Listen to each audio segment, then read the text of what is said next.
So great to see you again. Judy from Coffee, Cookies, and Books. And what we're going to do today is review everything that I read in the month of December.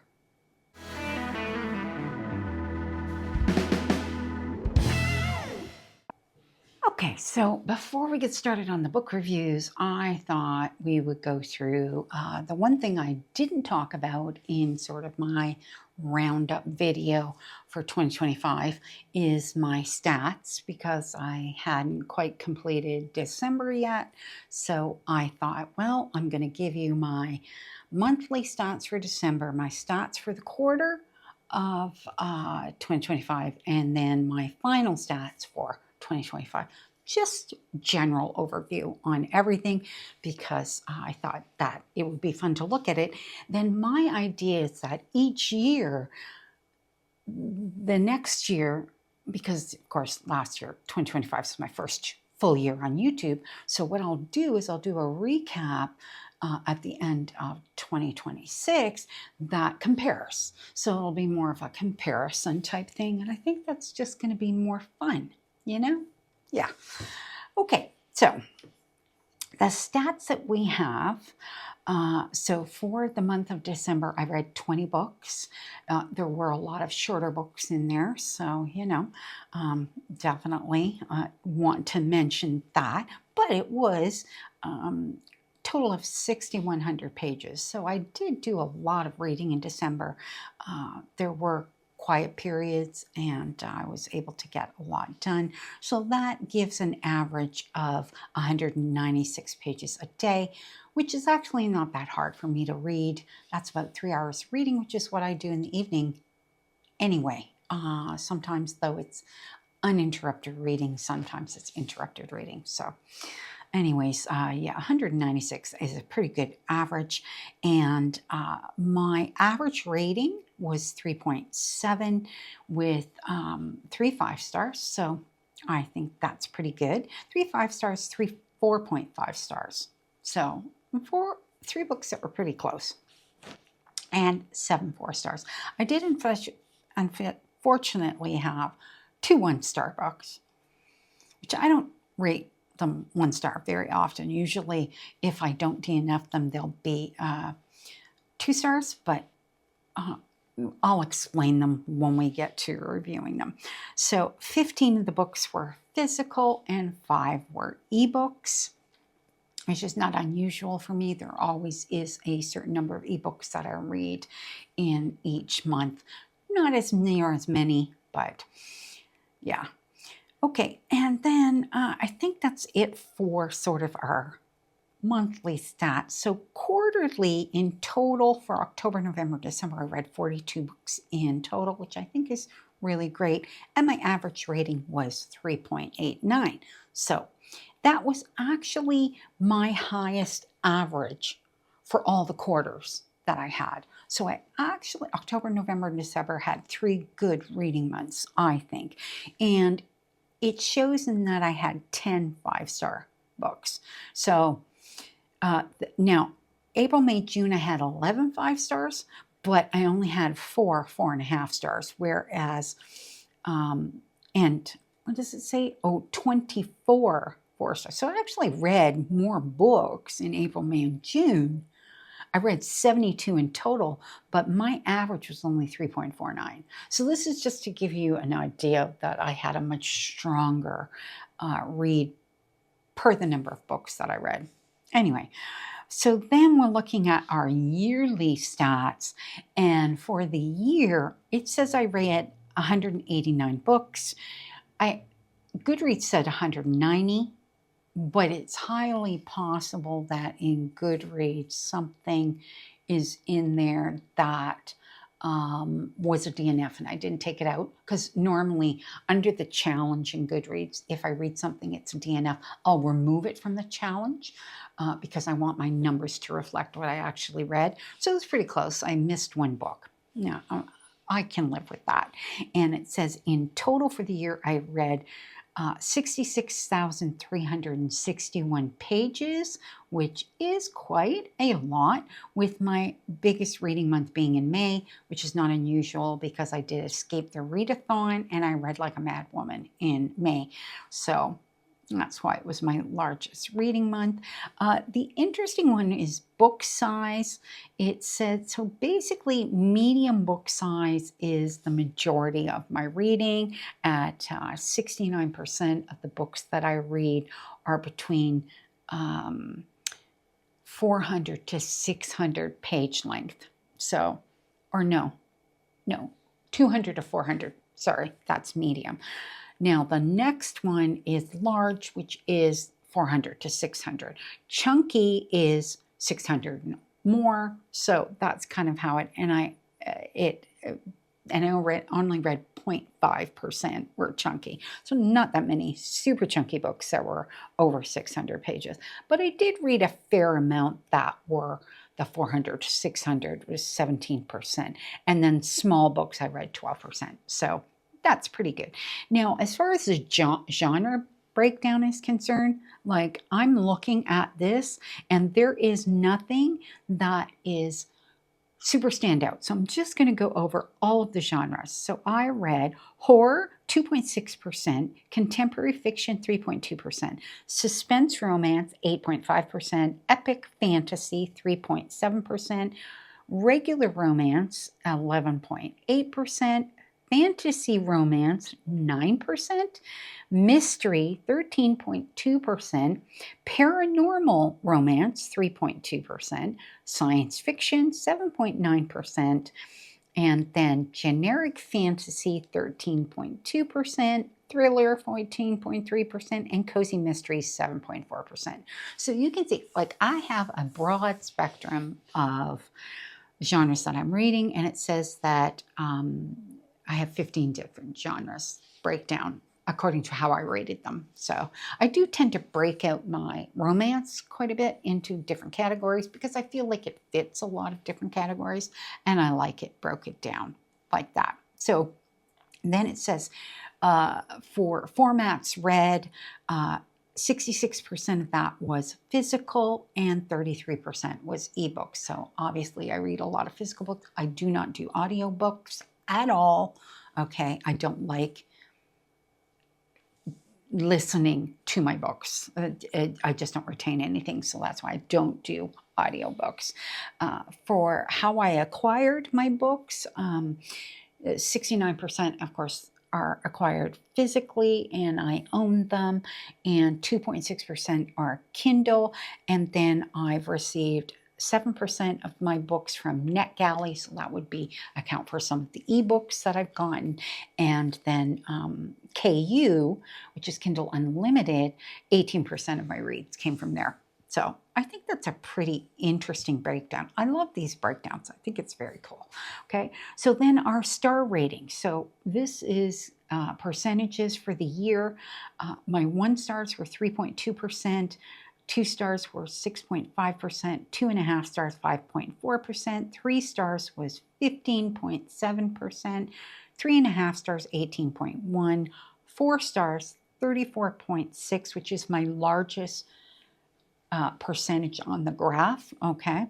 And then 4.5 stars is 9.2%, and 5 stars is 17.3%. So I would say 5 stars and 4.5 almost go together because 4.5 are very close to a 5-star read. So those are, that's a pretty good percentage for the books that I really loved. I consider to be 4 stars and up. So if you add, 35, 10, and 17 together, you're going to get a huge percentage of my graph are books that I really loved and really enjoyed this year. So, and then it says series. 75% of what I read was in a series, and the other 25% were standalone books. As far as new adult, young adult, and adult, 90% of the books I read are adult. It says basically only 10% fall under the new adult and YA. And that's because typically I don't love YA. It's really got to be a specific type of book, and I will enjoy it and I'll read it. So not a huge percentage there.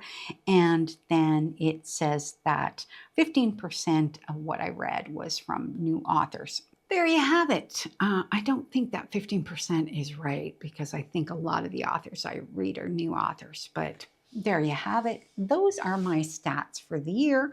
So with all of that out of the way, now what we're going to do is we're going to move on to what I actually read in the month of December. Okay, so what I did with the books that I read this month is I sorted them based on my least favorite to my most favorite. However, there are 5 books that I've separated out, and we're going to cover those first. And there's a reason I separated those out, and that is because I read the entire collection of The Hunger Games. Okay, so these first 3, which is Hunger Games, Catching Fire, and Mockingjay, were rereads for me. But I read these back when they first came out, loved them, thoroughly enjoyed them, but they pretty much read exactly the same way they did when I first read them. And that is that Hunger Games itself, the first one, was the one that I rated the highest. That was 4 stars for me. Catching Fire was 5 stars. Catching Fire was 4 stars, and Mockingjay was 4.5 stars. So these 2 I did not like as much as the first book, but I still loved the whole collection, and I thought that they were really great. But the first book it grabs you in, and that charm never quite makes it to these 2 books. They're good. They're good. Obviously, I give them a 4 and a 4.5. But there's just something about the first book, you know. So I'm not going to talk too much more about these, because I think everybody knows Hunger Games, Catching Fire, Mockingjay. You know, it's a fantastic series of books. And this is, of course, YA, but the themes of the book are quite mature.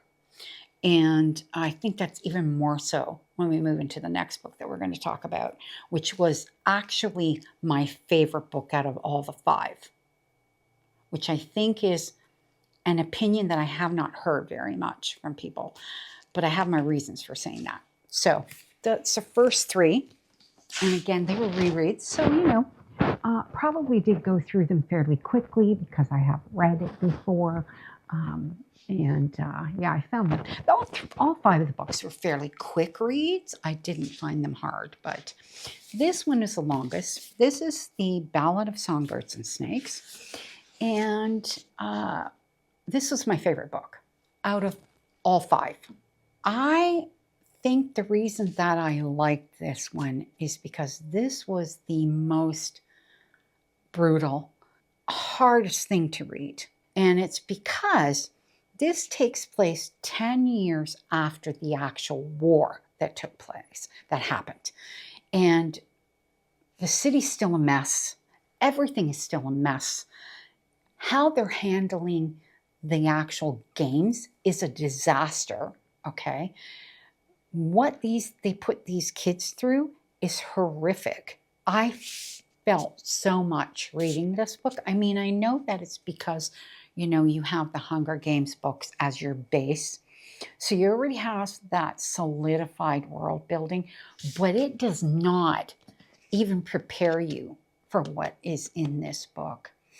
And I do think that a lot of people might have a very difficult time feeling for who Snow is, even down to Sunrise on the Reaping, and through this whole book, and relating him to here. But he's only 18 in this book. And what he goes through, and the changes you see him go through, and the inner monologue, everything is written from Snow's point of view. It's a tough book to get through. And I loved it. 5 stars for me. And like I said, it was the best read of the group. So now we move on to the book I liked the least, and that is Sunrise on the Reaping. Still gave it 3.5 stars, but it felt too much of a rehash of Hunger Games for me to give it 5 stars. So the reason it got 3.5 is because it did have original characters outside of Hamish, but of course Hamish is a young man. Was he 17 or 18 in this? And him and his story and his friends and what happens at the end of the book is harsh. So the story of Hamish and that I liked, but the actual how everything transpired just was too much like the first book. So I only gave it 3.5. I mean, I think that it's still a good story, and it does tell Hamish's story, and it's the 50th, so it's still 25 years before the Hunger Games actually happens. So I liked actually the progression from the 10-year point to the 50 years, which it's a 40-year span in there. So you see some of the reflection of what happened here in Ballads of Songbirds and Sleigh in here, clearly. And then you see what happens in here in the Hunger Games. Like you can see that change of how things occurred in there. You know, the one thing that I got when I got to the end of Mockingjay, especially after reading these 2 books, is things will never be calm and clear, and war is right around the corner. Potential war is right around the corner. So I still, like, you still feel that angst at the end of the complete series. So very good series. Can't talk about it enough.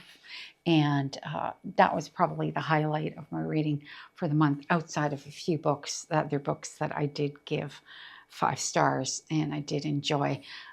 So, you know, yeah, I can't say enough about it, but let's move on to the rest of the books, which are all Christmas reads now that were on the TBR that I put in for January, and I read all of it. So we're going to talk about it all. All right, so I'm going to get a little bit brutal here for the first 2 books. I'm not even really going to talk about them very much. The first one is How Luca Gugino Stole Christmas. It was an ebook. I'll put up the cover here, and I gave that 1 star. It was very short, 76 pages, and it was 76 pages of nothing, and I would not recommend it. That's all I can say about it. It was supposed to be a romance about this girl going to Rome to meet up with her parents. She's at the airport. She needs a ride. This guy shows up. She knows him from her past, blah, blah, blah. Yeah, but yeah, it was just a puff piece, basically. The next one is The Christmas Cake Murder Mystery from Joanne Fluke. And this one was quite high in the number of books. I can't remember which one, but there's quite a lot of these books that are out. These are cozy mysteries. I gave this 1 star. It was, and I honestly should have DNF'd it because it was the worst thing I think I've ever read. It was written like a teenager wrote it. Not to be derogatory on a teenager, but that it had nothing. It was just bad. So I honestly can't even remember a single thing from this. It just, nothing about it struck me as memorable. It was not great to read. Now, I'm a bit sad because I have a few of the first books in the series, but from what I understand, this was written by a ghostwriter and the first. So I'm not sure if something happened to the original author. I have not researched that. I do want to research it because I do have the other books, and I am going to check into their reviews, their past reviews, to read, because if I don't like them, I'm going to get rid of them. Okay, this is going. I will not be keeping this. This is absolutely horrible book. So I hate saying that. I hate feeling that bad, which is why I would have preferred to just DNF it, but which I should have done. Yeah, because that was just, whoa, that was like so bad. Okay, moving on to 2.5 and up. And 2.5 and up means I liked them enough, and they were fun, and they were okay. So Sleigh Bells and Snowstorms is by Kingsley. It's a suspense romance ebook that I read, that I got for free. Super long, 292 pages. I don't remember a lot of it. I think it's this guy, if I recall, it's this guy who works for this society, and he steals stuff from people who have stolen stuff. So basically he steals things back to give them back to their original owners. I think that they work for countries and museums and things like that kind of nature. So he's on a trail. He ends up in this tiny small town, and this guy is like, he dresses in designer stuff. He wears fancy shoes, and he's going to this small town, and he doesn't look small town. And so he ends up renting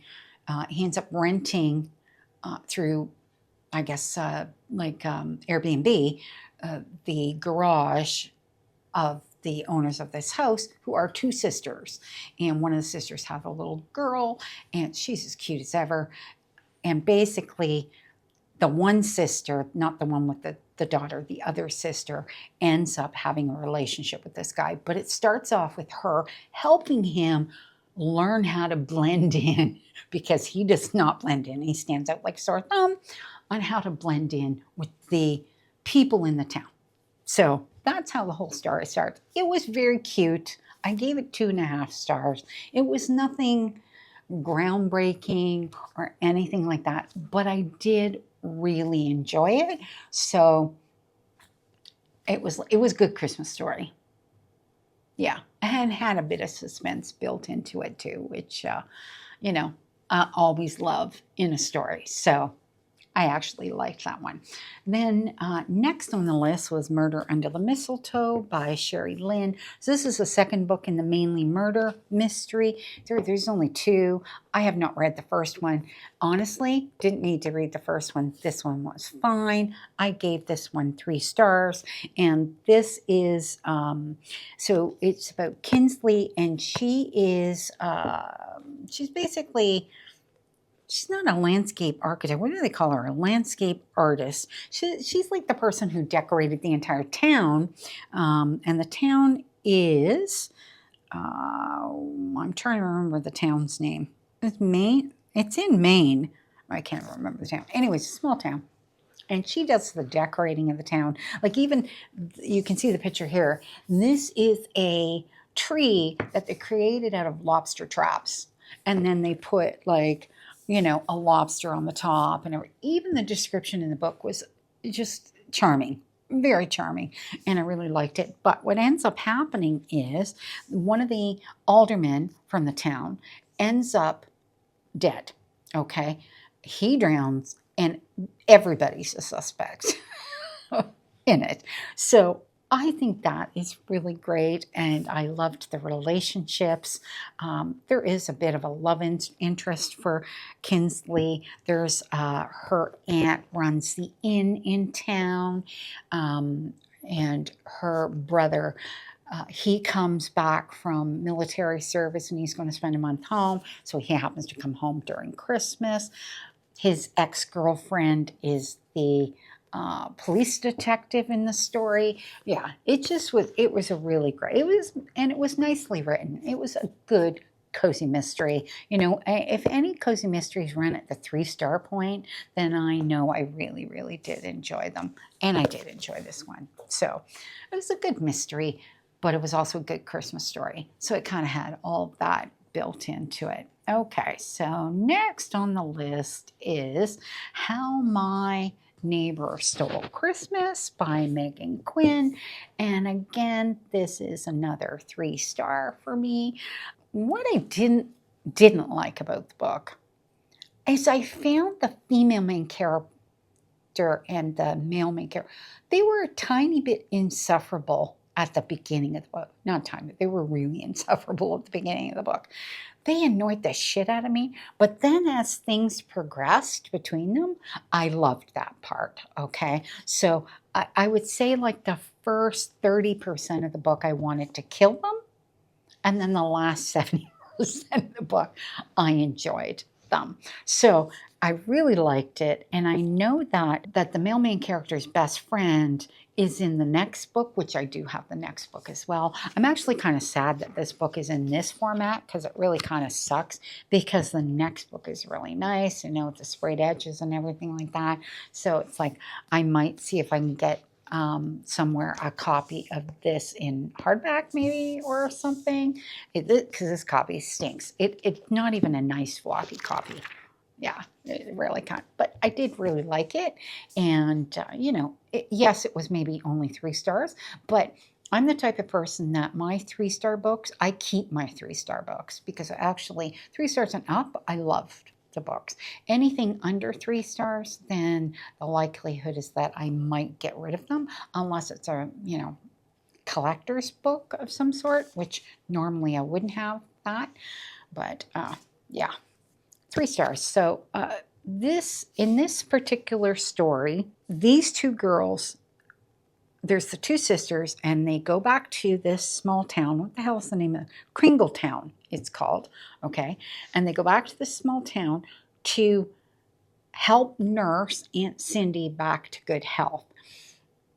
Now, the sisters don't live together. They don't work together. Now, Story, who is the one main sister in this book, she actually works in California, and she does animation, I think is what she did. And then her other sister is a nurse. So what ends up happening is Story gets roped into going into this Kringle competition to take her Aunt Cindy's place. And when I tell you they're serious about this friggin' competition, they're really serious about this friggin' competition. So then you have Cole, who is the next door neighbor to Aunt Cindy and who hates Story, right? Well, he goes into the Kringle competition because he finds out Story does, to spite her. Like, he wants to beat her. So the competition parts are hilarious. They're hilarious, okay? And I loved that part of the story. But like I said, the 2 of them are a bit insufferable at the beginning. Then it really grows, and it really grows on me. It grew on me, I mean to say, as I went through it. So another good Christmas story. All right, so then we move on to another ebook, which is Holiday Homicide, which I think is number 4 in a cozy mystery series that I have been reading by Ellie Alexander. And it's the Secret Bookcase mystery series. I'm trying to remember that because I don't actually have the ebooks in front of me. I gave this 3.5.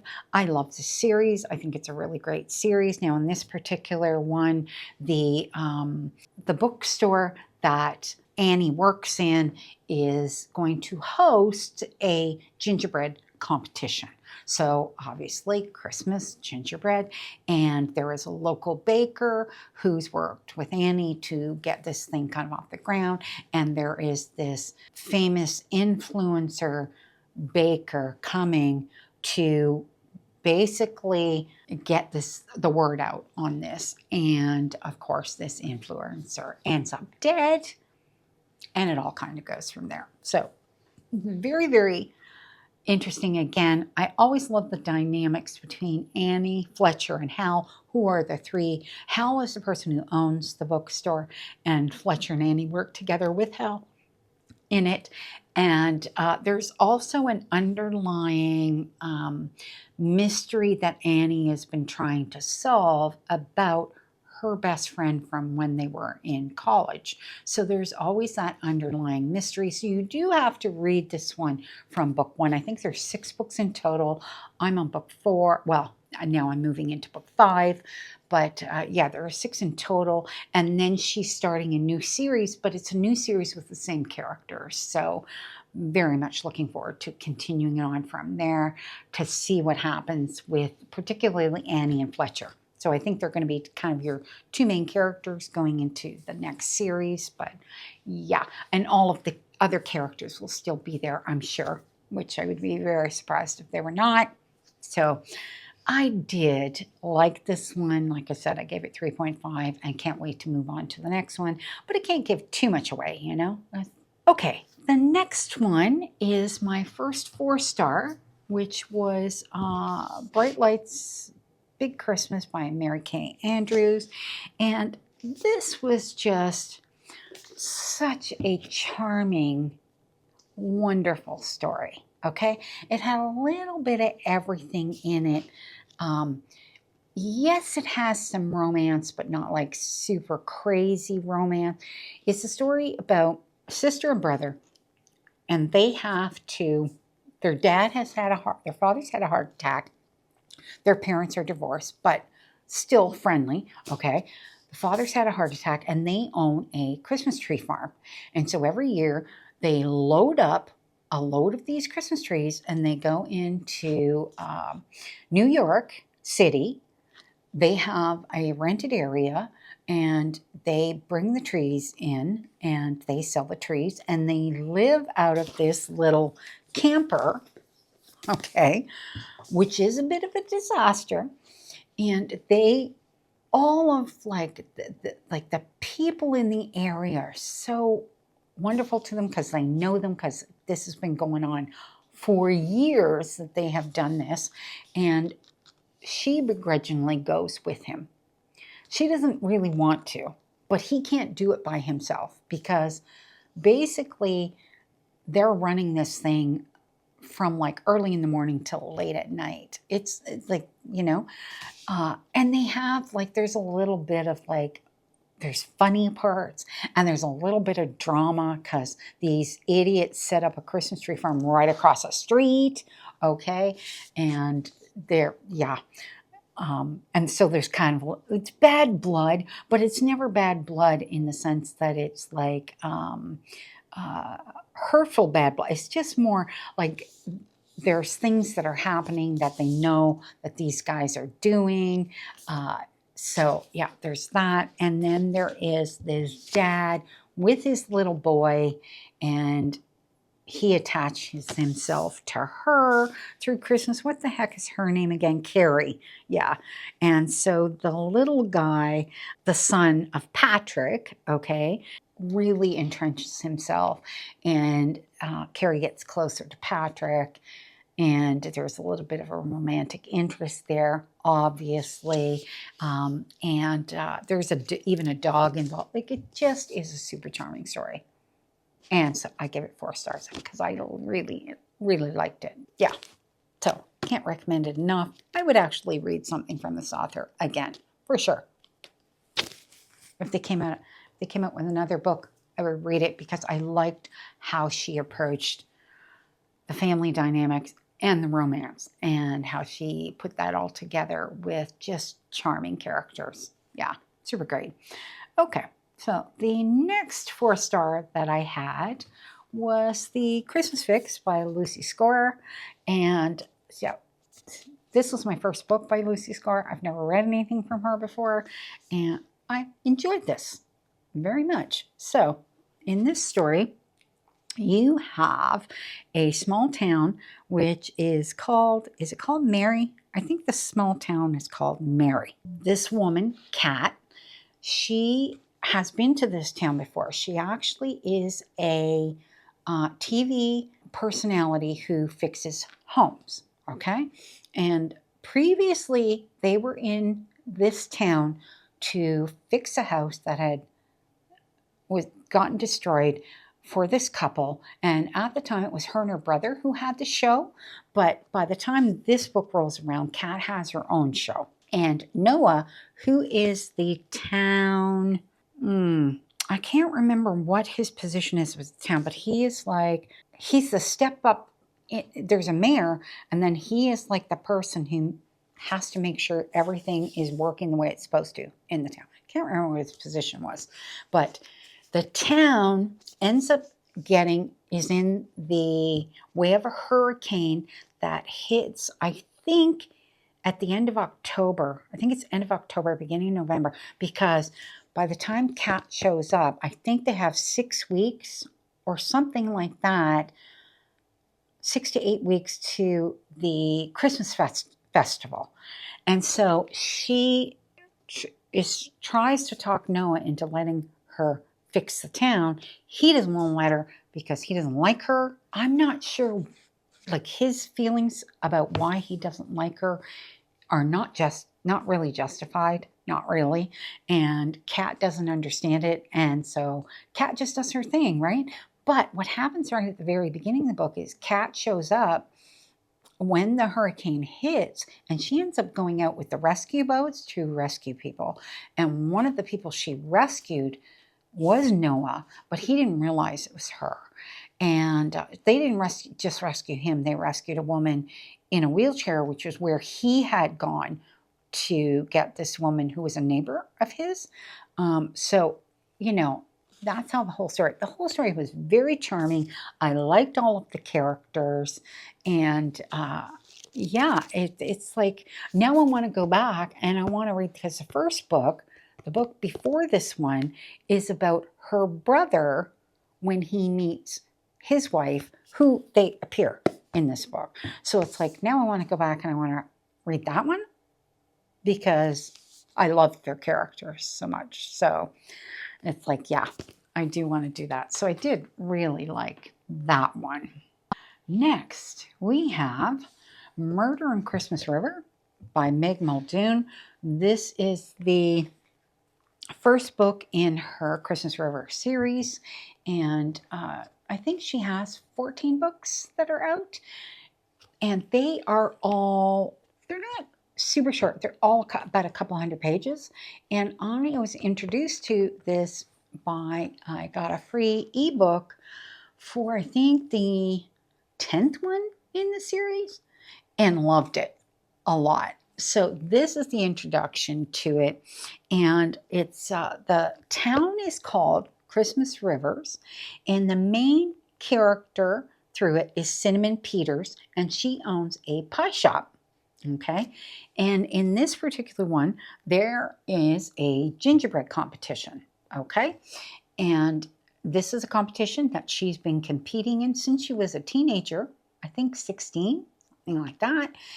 And what ends up happening is one of the judges ends up dead, but he ends up dead in the woods just behind her pie shop, and the dog comes to her door.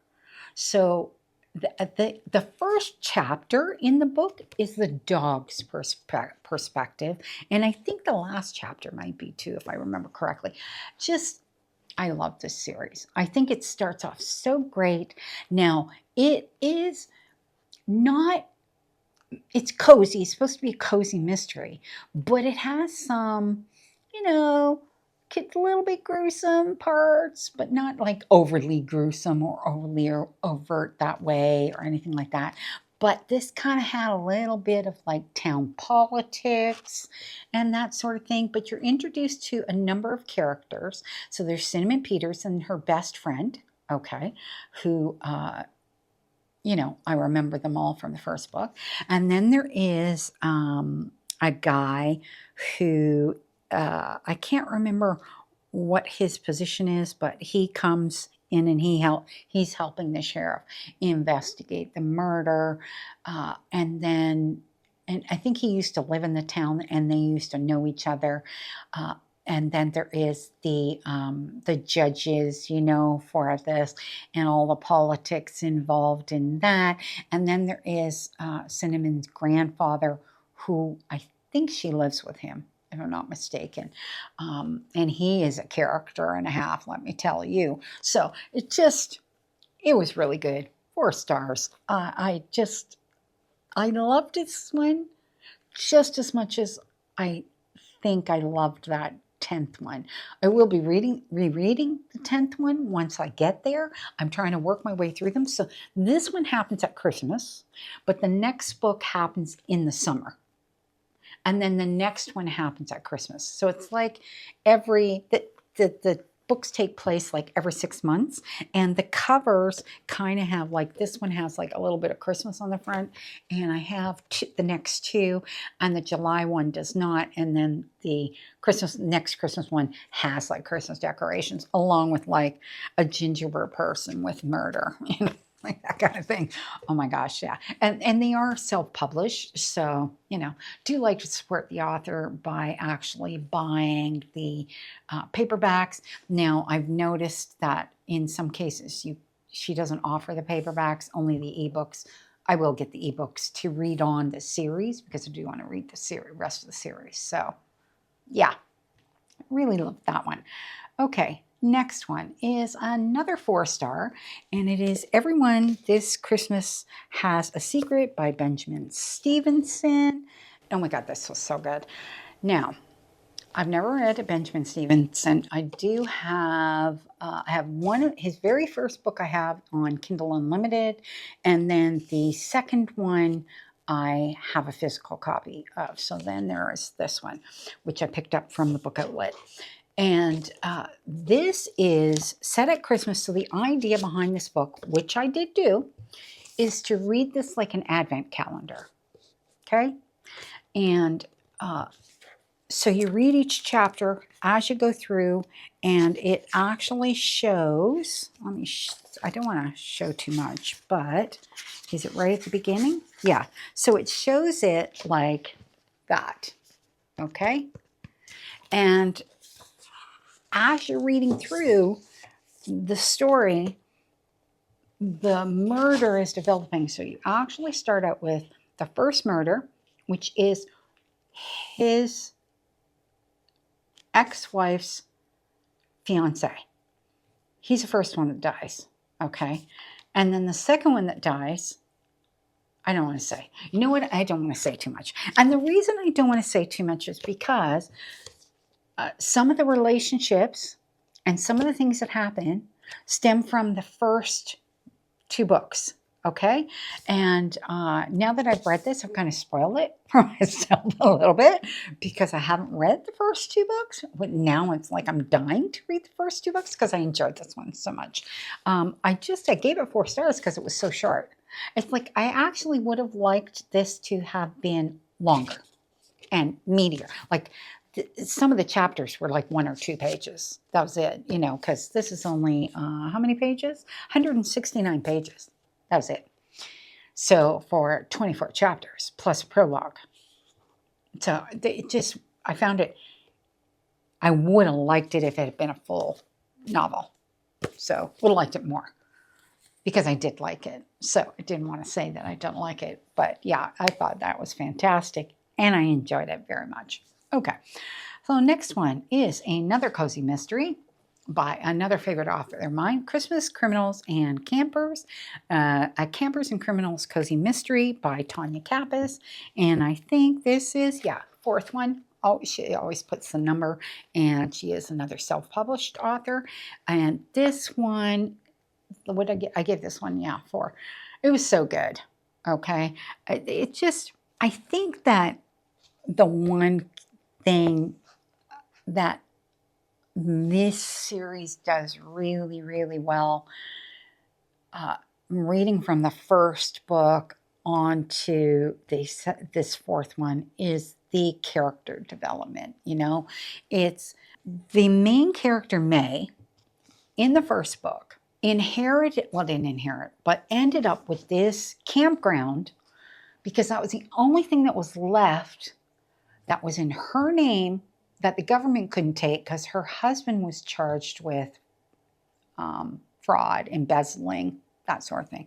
And basically, like, all their money was gone, and they were fairly wealthy. So what this campground did was basically save her, but it was in a small town called Normal, Kentucky. And she's originally from Kentucky, and she didn't want to go back there because it kind of has a negative connotation for her. So for her to go back to Kentucky was a bit of a stretch for her, but it ended up working out. And, you know, she becomes best friends with, like, the laundromat lunch ladies, and, you know, they're all different ages and they're all characters, okay? And she has a manager that works at the campground for her, who she's become very good friends with. So all this develops through this. So in this case, one of the people who ends up a suspect in a murder is the librarian, who is part of their laundromat group. Okay, and that's because a novelist ends up dead who was supposed to come to this library to talk about her books. I find the other thing that she's really good at is she's really good at you not necessarily knowing who the killer is, okay? Because there's a lot of red herrings through 156 pages, this was, and they're all that short. So there's a lot of little red herrings that you're never really 100% sure who committed the murder. And like in the last book, first person who died wasn't even really a murder. So, you know, you get a lot of that, and she packs a hell of a lot in 156 pages, okay? Now, the downside to this is that there's 44 books in the series. I'm not joking. And this is only book 4. So I have a really long way to go. But you know, I'm going to work my way through them because they're short or sweet. And if they come up on my TBR, easy reads. So yes, love that. Okay, so next one was actually a arc from NetGalley, and it's called House of Spells and Secrets by Ivy Cassidy. And this is a story about 3 sisters that end up following a trail that their mother left when she died, where her mother wanted them to go, and it was back to where her mother was born and raised. And it is a small town, I think, again, in Maine, and it is to this really creepy house, okay?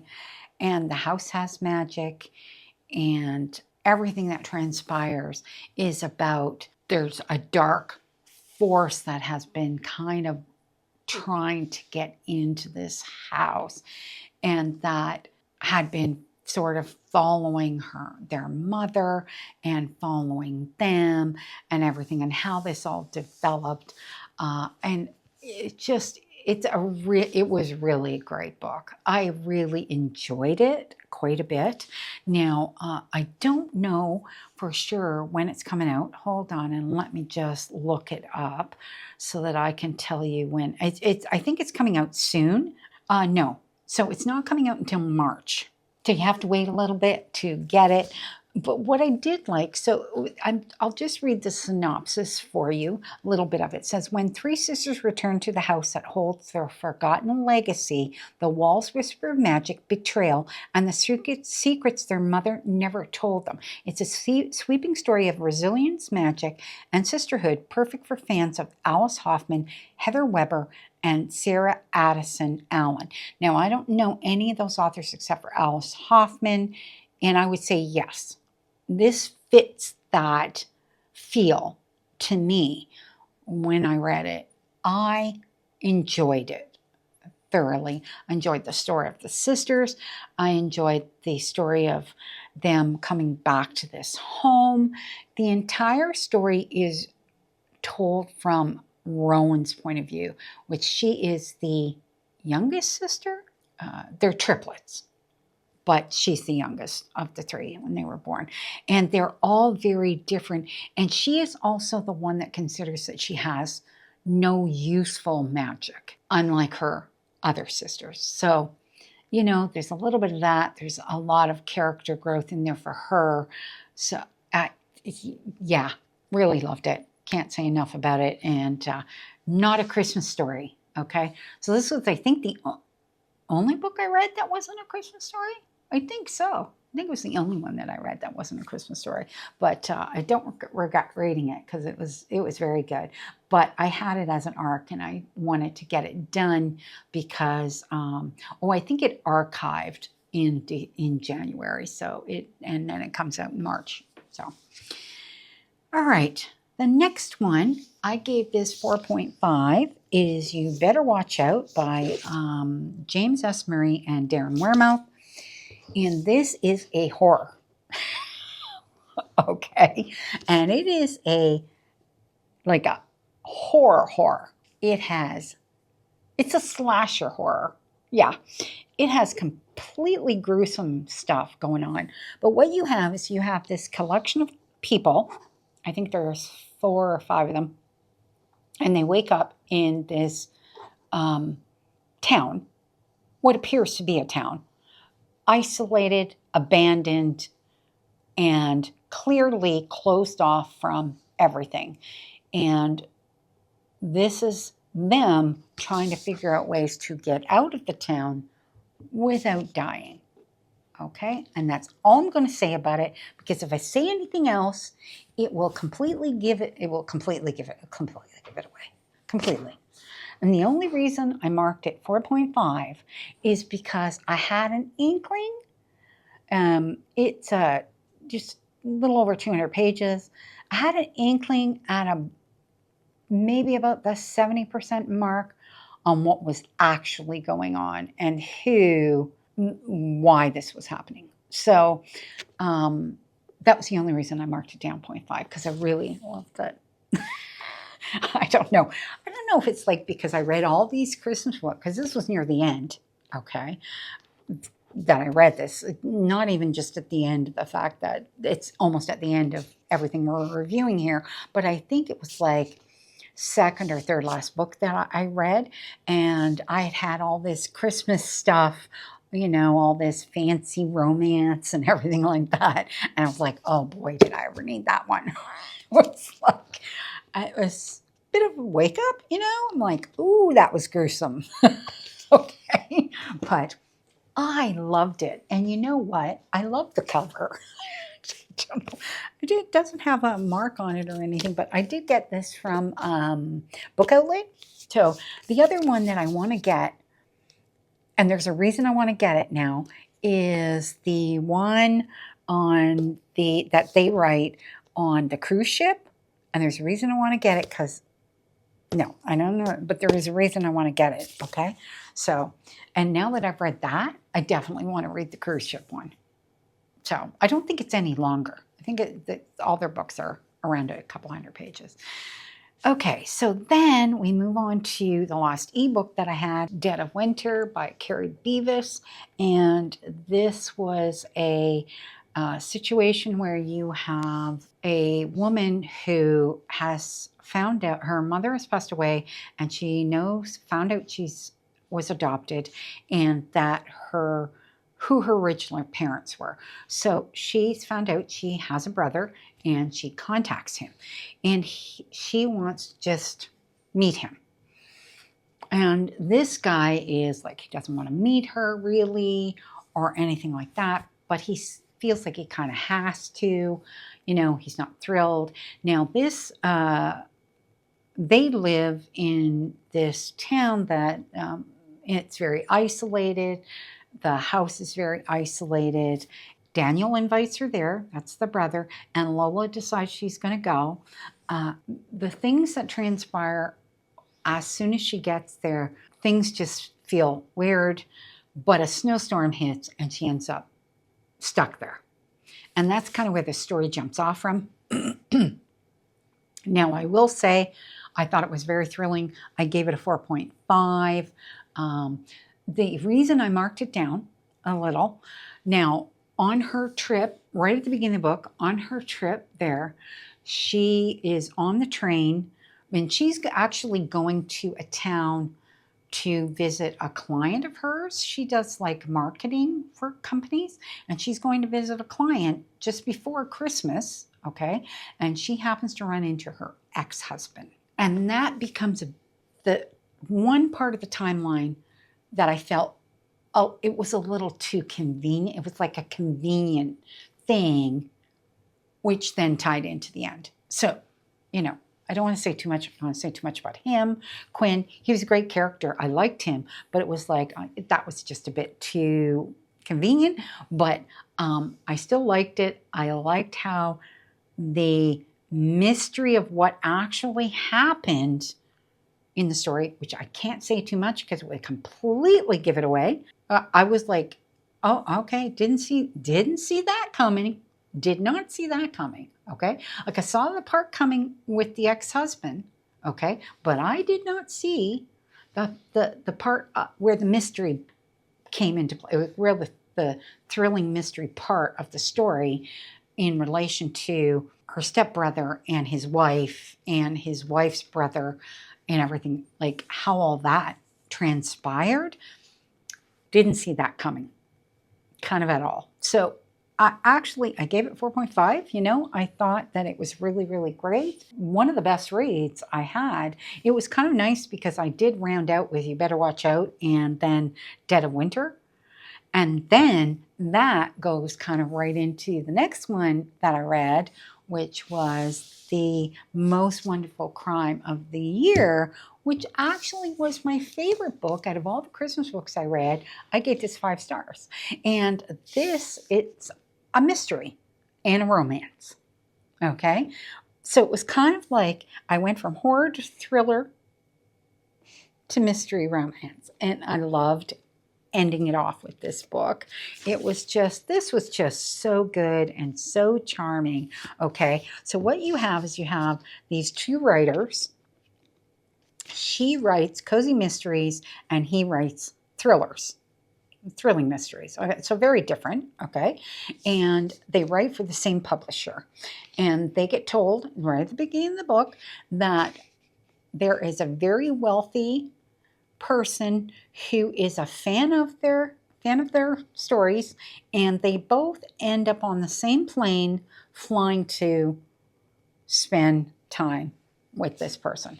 Now, they don't like each other. Well, she doesn't like him. And there's a reason she doesn't like him. Not a great reason, but there's like, their relationship, they've known each other a long time. And at the one point she was married. Now she is divorced. And her ex-husband is, you know, a piece of work and all that stuff like that. But yeah, so I loved their relationship. But what I liked was when they got to where they were going, which I think was in Scotland, and they're isolated now in this house. So it's an isolated setting, which I really love that. And what you've got is you've got a bunch of kooks, okay? Because you've got quirky family members that show up. The person who's hosting them, I don't want to say too much about that because that would give away the story. But let's just say that especially she is super excited to meet. Maggie and Ethan are the 2 main, and then the person they're excited to meet is Eleanor. Everything that happens in the house centers around Eleanor. And oh my God, yeah, it was so good. I just really, really enjoyed it. And this was my first book by Allie Carter. And I do have The Blonde Identity from Allie Carter. And now it's like I really, really want to read that because that is a series. I know right now there's like 2 books in the series. I don't know if she's going to write more, but I do want to read The Blonde Identity. I think that centers around a female spy. So if it's written in a similar fashion, I'm going to love it. I know I'm going to love it because I loved her writing. Yeah. So that's it. That is everything that I read for the month of December. I had a great reading month. I had a fun reading. It was a lot of fun. I mean, you know, probably the most depressing things that I read were the Hunger Games books, particularly the 2 new ones that I hadn't read before. Those were pretty heart-wrenching and tough to read. So it was kind of nice to have all these Christmas reads sort of in between to kind of break all that up, because I really needed to break some of that up, but I loved it. So yeah, had a fantastic month. So now for the month of January, I will be hopefully doing some vlogs. I've already started reading for the thriller mystery vlogs, which is the, I'm doing Play Nice by Rachel Harrison and Famous Last Words by Jillian McAllister. I think those are the only two. I have Dissolution by Nicholas Binge, but I think what I'm going to do is take Dissolution and put it in with The Expanse and Dungeon Crawler Carl, because it kind of fits more that sci-fi. I mean, I'll judge once I'm reading it, but yeah, it's going to be one of the two. So basically, I'm trying to do 2 vlogs that will be from my January reads, and I will try to get them up before the end of the month. And we'll also have all of my regular videos for the month of January, 2 videos a week coming to you. So that's it for this one, and we'll see you the next time around.